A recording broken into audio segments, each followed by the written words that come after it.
یہ سمجھ رہے تھے کہ یہ جو بچہ ہے یہ بڑا ہو کر ہماری قومی عروج اقبال کا ضامن بنے گا، لیکن وہ تو قوم کے بنیادی عقیدے پر کلہاڑا چڑھا رہا ہے، یہ تو قوم کا شیرازہ بکھیر دے گا۔ بڑی حیرت کے ساتھ انہوں نے وہ کہنے لگے، اے صالح، ہم نے تم سے تو بڑی بڑی امیدیں وابستہ کی تھی، یہ تم کیا کر رہے ہو؟ کیا ہم ان خداؤں کی پوجا چھوڑ دیں کہ جن کی پوجا آج تک ہمارے باپ دادا کرتے رہے، اور ہمیں تو تمہاری اس عجیب و غریب دعوت پر یقین نہیں آ رہا؟ تو نے تو ہمیں ایک تذبذب میں مبتلا کر دیا ہے اور ہمارا چین ختم کر دیا ہے، اور ہمارے اطمینان اور یقین کی دنیا میں ایک ہلچل مچا دی ہے۔ علماء کہتے ہیں کہ یہ جو انہوں نے یہ کہا کہ ہماری دنیا میں ہلچل مچا دی ہے، بے چین کر دیا ہے، انہیں درد کون سا تھا؟ یہ درد کون سا تھا کہ جو حضرت صالح علیہ السلام نے ان کے اندر ایک آگ لگا دی تھی، وہ آگ کون سی تھی؟ تو وہ آگ، وہ درد وہی ہے کہ جو ہمیشہ کہ جو صدائے حق بلند ہونے کے بعد اہل باطل کے دلوں میں پیدا ہوتا ہے۔ پہلے وہ جس غلط عقیدے پر ہوتے ہیں، اس کے سچے ہونے میں انہیں اتنا یقین ہوتا ہے کہ ان کے وہم و گمان میں بھی نہیں ہوتا کہ وہ ایک سراسر باطل نظریے کو اپنائے ہوئے ہیں۔ لیکن اللہ کی طرف سے جب ایک حق کا منادی آتا ہے اور وہ حق کی آواز کو بلند کرتا ہے اور اپنی دل نشین آواز میں اور کبھی براہین سے ان کی غلطی کو بتاتا ہے اور ان کی غلطی کو آشکارا کرتا ہے، تو چاہیے تو یہ تھا کہ وہ قبول حق کر لیتے، لیکن ان کی دنیا میں، ان کے دل کی دنیا میں ایک تہلکہ مچ جاتا ہے اور ان کا سکون اور اطمینان کافور ہو جاتا ہے، جو سالہ سال سے ان کے دلوں میں ایک خیمہ زن ہوتا ہے۔ اسی سکون اور طمانینت کے لٹ جانے کی وجہ سے اب وہ حرف شکایت کر رہے تھے، اور پھر کیا کہنے لگے؟ آپ نے اپنی قوم کو پھر سمجھایا۔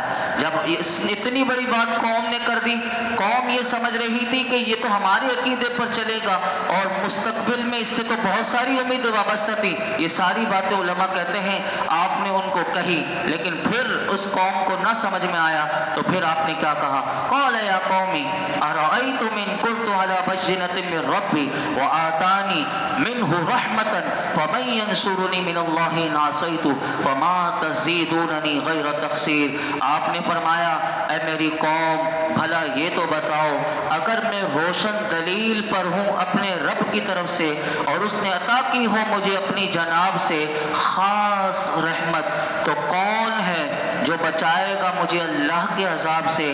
اگر میں اس کی نافرمانی کروں تو تم تو نہیں زیادہ کرنا چاہتے سوائے میرے لیے نقصان کے۔ آپ نے اپنی قوم کو زبردست انداز میں آپ نے سمجھایا کہ یوں معلوم ہوتا تھا، علماء کہتے ہیں کہ قوم کے لوگوں نے حضرت صالح علیہ السلام کی بڑی منت سماجت کی ہوگی، جب اپنی توقعات اور امیدوں کا واسطہ دیا ہوگا، ہمیں تو آپ سے یہ توقع تھی، آپ سے یہ امید وابستہ تھی، لیکن آپ اس انوکھی دعوت سے باز آ جائیں۔ اور پھر وہی قوم کا جو دوسرا حربہ ہوتا ہے اور جو حق کی آواز کو روکنے کے لیے ہوتا ہے، وہ ہوتا ہے ڈرا کر، دھمکا کر روکنا ہوتا ہے۔ آپ نے جب انہیں ترغیب اور ترغیب کے جواب میں آپ نے فرمایا ہوگا، اے میری قوم، مانا میں نے کہ تمہیں نور ہدایت جو اللہ نے مجھے دے کر بھیجا ہے وہ تمہیں نظر نہیں آ رہا، لیکن میں تو دیکھ رہا ہوں نا، اللہ نے جو ہدایت کا نور دے کر بھیجا ہے وہ تو اپنی آفتاب کے ساتھ، اپنی صداقت کے ساتھ وہ چمک رہا ہے۔ میری چشم بصیرت کو میرے پروردگار کی وحدانیت اور کبریائی کے جلوے مجھے تو قدم قدم پر میرے رب کے نظر آ رہے ہیں۔ میں کس طرح اس کا بندہ ہو کر میں اس ان حقائق سے کیسے روگردانی کر سکتا ہوں، اور اس رب نے مجھے اپنی بے پایا رحمتوں سے نوازا ہے۔ بتاؤ میری قوم کے لوگوں کہ میں کیسے اپنے رب کی نافرمانی کی جرت کر سکتا ہوں۔ اگر پھر آپ نے کہا، قوم کے لوگوں سنو، اگر میں ان حقائق کو دیکھنے کے بعد بھی میں صرف تمہاری رضا کے لیے کہ میری قوم راضی ہو جائے، بس تمہیں راضی کرنے کے لیے میں اپنے رب کی اس باتوں کا انکار کر لوں، تو یاد رکھو میرے رب کی پکڑ جو ہے وہ بڑی سخت ہے۔ اگر میرے رب نے مجھے پکڑ لیا تو بتاؤ تم میں سے کسی میں اتنا کم خم ہے کہ مجھے میرے رب سے چھڑا دو، میری پکڑ ہو جائے تم مجھے میرے رب سے چھڑا دو۔ اگر تم میری دعوت قبول کر کے اپنے آپ کو اگر عذاب الہی سے نہیں بچانا چاہتے تو میرے حال پر ترس کھاؤ اور مجھے اپنے ساتھ غرق ہونے پر مجبور نہ کرو۔ اور آپ نے اپنی قوم کو آخری بات کہی اور وہ یہ کہی کہ تم میرے خیر خواہ بن کر مجھے سمجھا رہے ہو، لیکن میں تمہاری خیر خواہی قبول نہیں کر سکتا، میں تمہاری بات نہیں مان سکتا۔ کیوں؟ کیونکہ اس میں میرا سراسر نقصان ہے۔ میں ایسے نادان دوستوں کی باتیں مان لوں کہ جس میں میں بھی حق سے ہٹ جاؤں، تو ایسے نادان دوستوں کی بات مان کر میں اپنے رب کا نافرمان نہیں بن سکتا۔ پھر کیا ہوا؟ آپ نے اپنی قوم نے پھر آپ سے معجزہ مانگا، اور وہ معجزہ کون تھا؟ وہ زبردست معجزہ تھا، وہ کل میں آپ کے سامنے مزید اس کو آگے چلائیں گے۔ اللہ رب العالمین ہم سب کو غور و فکر کی توفیق عطا فرمائے۔ الحمدللہ رب العالمین والصلاة والسلام علی سید الانبیاء والمرسلین وعلی آلہ واصحابہ اجمعین۔ یا اللہ پاک جو کچھ ہم نے سنایا، اے رب کریم اسے یاد رکھنے، سمجھنے اور اس میں غور و فکر کرنے، دوسروں تک اس کا پیغام پہنچانے کی توفیق عطا فرما۔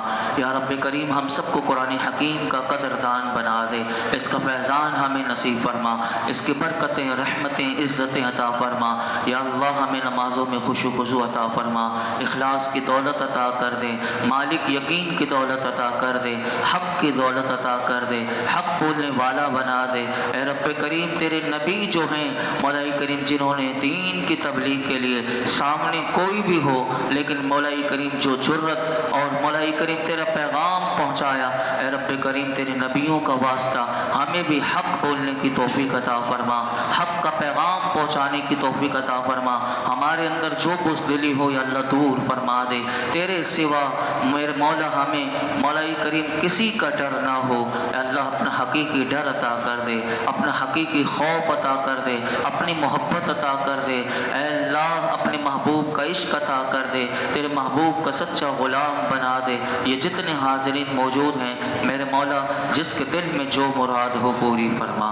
وصلی اللہ تعالی علی خیر خلق محمد وعلی آلہ وصحبہ اجمعین۔